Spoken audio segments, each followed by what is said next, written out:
The Conservative Effect, 2010 to 2024. 14 wasted years after 14 years of Conservative government. We're rightly asking what changed for the better or what changed for the better or worse during this prolonged period of power. The country experienced significant changes, including austerity, Brexit and COVID. Let's have a look at what this actually meant. Delighted to say that joining me live on the line is one of the authors of The Conservative Effect, Sir Anthony Seldon. Anthony, good morning to you. Good morning. Good to have you back again with us here at Talk Radio Europe. The best radio station in Europe and beyond. Thank you. Well, you've blindsided me on a Monday morning with that one, Anthony. Thank you so much. Right then, let's have a look at this. We may be the best radio station in Europe and beyond. What can we say about this Conservative government? 14 years, came in, if my memory serves correctly, with Cameron. Looks like it's going to go out with Sunak. What are we going to, as Margaret Thatcher once said about Tony Blair, history will not judge him well or not look back fondly at him. How will we judge these 14 years of Conservative rule? Well, look, I mean, there were some good things and there was some progress in some areas, but overall, I think it's a 3 out of 10. And of course, there were mitigations, if you like, the global financial crisis, which they inherited, although they certainly pressed the brake too hard in the austerity measures. Then there was Brexit, but that was a totally self-inflicted wound. Then there was COVID, which they didn't handle with the maturity and consistency that they should have done. And then there was the impact of the price rises and the destabilization of the Russian invasion of Ukraine. And again, they didn't handle that as well as they could have done, as well as mature government would have done. So then you could have said, well, why did it all go wrong? And it's largely because there was no consistency in what they were trying to do. Cameron did one thing. I mean, it was a lot to be said for it, but then May came in and did something else. And Johnson, well, goodness knows what Johnson was doing. And then Truss, we all knew what she was doing, and it was terrible and terribly timed. I mean, it was a good, she wanted to do growth, which was what the country needed, but clearly she didn't approach it in the right way. And Rishi Sunak was left picking up the embers at the end and has had a really difficult wicket to bat on and probably could have done it better. So, I mean, I'm being quite charitable there. Not, when you compare this period of Conservative government to Thatcher, who you mentioned, and Major, that was 18 years, or before that, there was a period under Churchill, Eden, Macmillan and Hume from 51-64. The big question there that was asked was 13 wasted years. Well, there were wasted elements in that, but the 14 wasted years from 10 to 24 that are just closing now as we talk are enormously more wasted. Frankly. You've mentioned just this one word keeps springing out, which you said, Anthony, which was maturity. And, you get the leaders that you deserve when you vote in. But for a lot of these, obviously the general public didn't vote these in. And it was, I mean, I was doing a live TV broadcast when the Brexit result came in. And then Cameron, and remember, because Donald Trump was landing in Scotland at the same day. And then, of course, Cameron came forth and said, I'm off, basically. And so we've had a sort of a roller coaster of leaders. So, well, absolutely. I mean, mature leaders matter, and you've got to be part of the problem. Is that in Cameron and Rishi Sunak, in particular, they were the youngest for 200 years, and you need to. No one's going to, run a company, run any big organization without the experience of having run big things beforehand, and they hadn't. I mean, no one's going to run one of the football teams in the Euros at the moment unless they work their way up the ranks. And these, too many of them had come up just supercharged quickly without the experience, and you've got to have that experience to know what it means. I mean, being head of a country is not a funny thing, you know. It's not something as Boris Johnson did. You know, it's not just a jolly Eton jape. It's deadly serious. People's lives and livelihoods depend upon your wisdom, your thoughtfulness, your ability to be unpopular, not to go with the laugh, but to go with what's right for the country. And that's what has been missing. You could argue that the last sort of two out of the three last prime ministers we've had, one very briefly, they've got to the top job and gone, great, we're here, and then it's turned out to be harder than they expected, and they can't flannel it, and therefore you might want to argue that has had an effect on the way that the British people now see our prime ministers, because obviously we had Partygate, and now we seem to be having Gamblingate, and then we had the lettuce, and it's made politics almost a joke. And politics there should be some humour in politics, absolutely, but it shouldn't be regarded as an end of the Pier show in Clacton.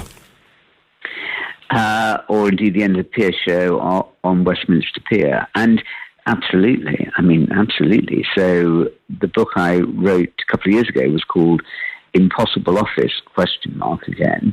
And it looked at, has the job become impossible? The answer is no, most definitely it's not impossible, but the way that the incumbents, the people who have stepped into number 10, have chosen to do it, means that it all, it in effect is impossible. So Boris Johnson didn't have the seriousness to be able to do the job. To be a good prime minister, you need to be a good human being, and you need to be good at the job. And it's a difficult job. Not impossible, but difficult. And Boris Johnson wasn't a good human being. He put himself first always, and he wasn't good at the job. So, and Liz Truss didn't understand the job. She came in just not knowing what the job was about and not wanting to find out about it. And Rishi Sunak, I think, has tried, and not everyone's going to agree with it, but I think he really has tried to do the best. He's somebody who is very serious, works extremely hard. But by the time he came in, it was really difficult. So, yeah, I mean, everyone's looking now at Keir Starmer, in all likelihood going to be Britain's new Prime Minister in just 10 days' time, at the head of Labour. The Labour Party's only 7th Prime Minister in its 120-year history. And, he has got the experience. He's been leader of the opposition. He had an independent career. He is somebody of judgment and maturity and standing. So I think, whatever side one falls on, one just hopes that he's going to be able to restore the confidence in the job. Do you think that the Conservative Party itself, after Boris's sort of night of the long knives, when we lost people like Sir Nicholas Soames, etc., and we lost the more centrist voices in the Conservative Party, has it changed the Conservative Party? Because I used to say I was Conservative with a small c, and then an awful lot of people are looking at what's been going on, and all these policies that perhaps don't speak to the England that many of us grew up in, and are slightly alarmed by the way it's been going, and the overtures that are being made to the more extreme parties on the right. So, I mean, it has been captured by the know-nothings, I think. There are too many people who think they have easy solutions. So, immigration, send them off to Rwanda. I mean, that doesn't pass any smell test or any kind of humane test. And, of course, it didn't work. Brexit was another jolly jape that was supposed to help particularly the less advantaged people in Britain. And it hasn't. It's been a huge hit on the economy. It's people who've come in going for populist, easy answers without I get back to that word, the sense of decency and maturity to know that it's tough out there. And you can't make promises. You can't flip-flop. You've got to be in for the long haul and stick with it. And so I think the Conservative Party is in meltdown. It has been captured by the right wing. The right wing might have been fine had it delivered, but the right wing, above all with its Brexit policy, hasn't succeeded, and neither has it with the other immigration policies, a complete failure. So many areas of British life. Defence. You'd expect the right to be strong at defence. Well, it hasn't. And Britain's ability to defend itself is extremely low at the moment. Law and order. You'd expect criminal justice. You'd expect the Tories, right-wing Tories, to be all over that, and they haven't. So the right wing has failed, but it's captured the party and failed. So I think that the Conservative Party always reinvents itself, or to be correct, always has in the past, and it will come through, and in 10 years' time, maybe 15 years after yet another election defeat, it will come back and be reborn as that centrist party representing the whole country in all its diversity, in all its regional its regions, not just a party of the prosperous in the southeast, or not just a party of people who think that easy right-wing slogans are going to get you into power. How difficult was it to be? Because it would be very easy to write a book just saying the Conservative effect, 14 wasted years, full stop, thank you very much, and good night. But you have to provide a balanced perspective. So how did you go about? So as I started, there are a lot of areas where the Conservatives have done well. So education, for example, is one of those areas. Could have done better, but there have been some solid improvements, for example, in literacy and in quality of schools. There's been progress in welfare. There's been progress, some really good progress in the environment, in science. And so you look at the country, and in 2024, there's a lot to be proud about to be British. And there have been some excellent government ministers who have done a thoroughly conscientious and proper job. So you need to balance it with that. I think that difficult though it's been with those external shocks that I mentioned, the really successful governments in history managed to turn those shocks that most governments have to their own advantage. And that was something that the Tories were unable to do. And they were swallowed up, engulfed by the crises, rather than seeing them as catalysts and opportunities for change and rethinking. Brexit is a prime example. There was a strong case for Brexit. If you were going to initiate it, you had then to make certain that you prioritise with a very clear plan about what you were going to do Brexit for. But Boris Johnson, who was the single most significant figure in Britain making Brexit happen, didn't have a plan. He wasn't that interested in a plan about it. So I think, that comes back to what one means about seriousness with people's lives and people's livelihoods and their children's lives and their parents' lives. I mean, it's a big deal to run a country. And so there were some real areas of significant improvement. The book is a collection of essays by some of Britain's most senior, impartial and respected academics. All I did was edit it.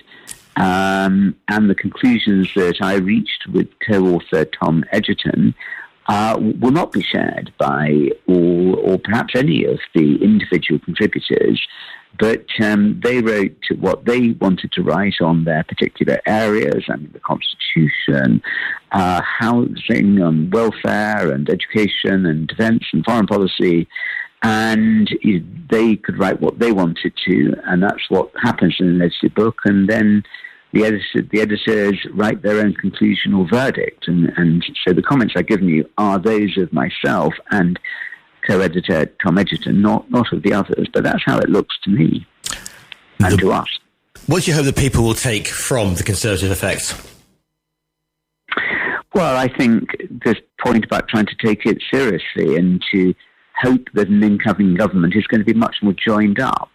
It didn't help that you had 5 prime ministers. If we take the period of Labour rule just before, from 1997 to 2010, there were just two prime ministers, namely Blair and Brown, and just two Chancellors of the Exchequer, Gordon Brown again, and Alistair Darling. And that helped. So there was much more of a consistency of purpose and much more of a consistency of personnel at the top and across departments, and much more of a sense of common cause, and also much more a sense of unity. And the Conservatives have not been helped by the WhatsApp groups and by the lack of clarity about what the party stands for. The book is called The Conservative Effect, 2010 to 2024, 14 Wasted Years.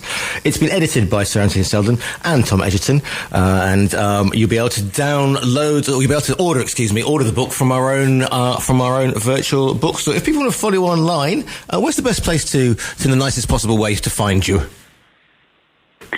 To find what? To find you on. Do you do the social media thing? Are you online? Where can people find out what you'll find out? You know, I am hugely social, but I really don't. In the best way. I don't know how people. I'm just, I'm also a head teacher. I run a big school. I'm a father. I go to church. I do lots of lots of interests. You have a real social life, then.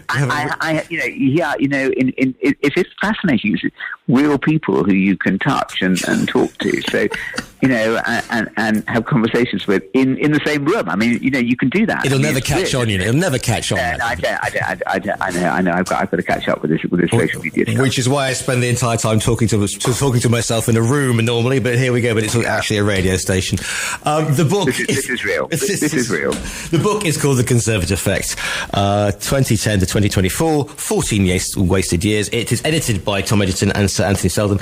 Sir Anthony, thank you so much for your time today. My pleasure. Thank you for having me.